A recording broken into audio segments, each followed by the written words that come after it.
یہ جو ہمارے ماموں تھے مولانا عبدالغفور اور مولانا عبدالرحمٰن،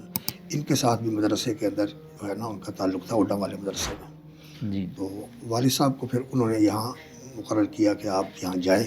اور یہاں جا کر آپ جو ہے نا توحید کی دعوت دیں اور لوگوں کو دین کی طرف لے کے آئیں۔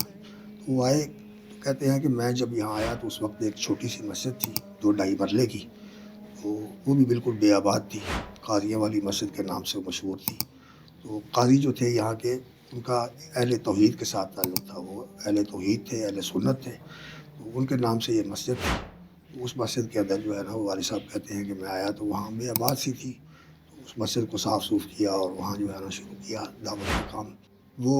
ایسے حالات تھے کہ وہ ملک صاحب کہنے لگے کہ جی ہم آپ کی حفاظت نہیں کر سکتے، رہا کہیں اور کریں تو کام یہاں کیا کریں۔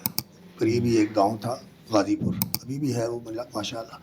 تو وہ آپ وہاں چلے جایا کریں رات کو، اور پھر دن کو یہاں آ کے نا تھوڑا بہت جو آپ سے کام ہوتا ہے وہ آپ کیا کریں، یہاں آپ کا حفاظت نہیں کر سکتے۔